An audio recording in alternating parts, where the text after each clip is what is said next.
With us now from his district in Oklahoma is Tom Cole. He is the chairman of the House Appropriations Committee, which I will let you all know is a pretty big deal. Mr. Chairman, whatever else war is, it is definitely expensive. The Pentagon is already looking for money to replenish its anti-missile and anti-drone munitions. Connell was just talking about there. We've seen estimates that this conflict is costing $1 billion a day. I know you are working on a supplemental appropriation. What's the price tag on this conflict looking like, and what's the timetable and scope on a supplemental? Well, it's too soon to tell, Chris, what the price tag is going to be. By the way, thank you for having me. Partly, it will depend on the tempo of the conflict itself. And on the good news side, the ability of the Iranians to launch missiles and drones appears to have declined pretty precipitously over the last week. They're both running out of missiles and drones, but they're running out of launchers and capabilities. Okay. Well, first, I don't know whether you could hear Ranking Member Smith talk about authorization and all of that stuff. Where are you on the question of whether Congress needs to or when Congress needs to authorize this conflict? Well, a lot depends on how long it goes on. Look, I always prefer voting on things. I think it provides legitimacy. But in this case, the president's clearly acting within his authority. He's not doing anything different than President Clinton did in Serbia, than President George H.W. Bush did in Panama, frankly, than President Obama did in Libya. So it's pretty well established that in a shorter, quicker effort, the president does have latitude for at least 60 days, probably a little bit longer. Okay, now one way you could get around the funding debate is to just do another reconciliation package, which only needs 51 votes in the Senate. We understand the Speaker has signed on to a plan to do that. Is that something you want to see? And if so, what ought to be in there? Should it be just the war? Should it be health insurance? What would you like to see on the list for one of those?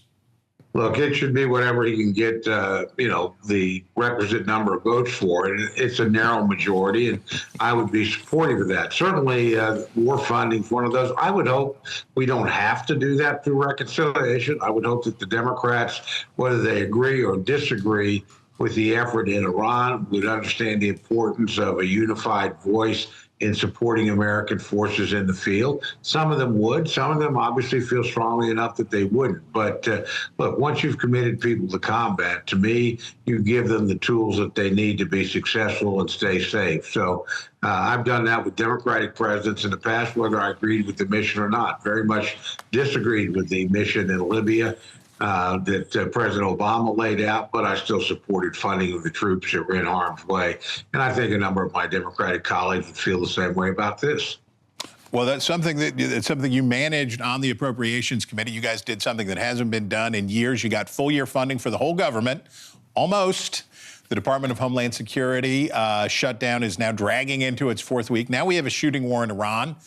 Does the president's firing of Kristi Noem brighten the prospects for getting a deal together to restore funding? Well, I think that's really up to the Democrats. Look, we've been able to pass funding in the House every time. So it's really the Senate Democrats. And frankly, they've shut down the government 3 times in 4 months, or parts of the government, to achieve political objectives, something they used to routinely chastise Republicans for has now become a regular tool in their toolbox. I hope they don't do it in war.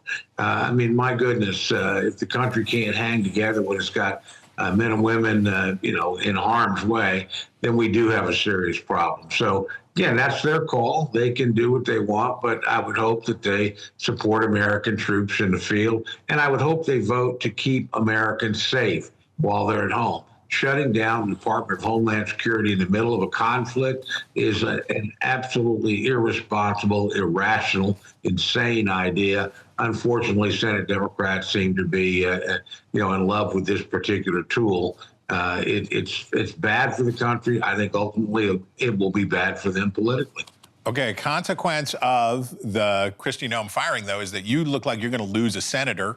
Markwayne Mullin tapped, and everybody assumes that he's going to be confirmed with ease in the Senate. So that means your governor has to appoint someone in the interim who is not allowed to run for the full term.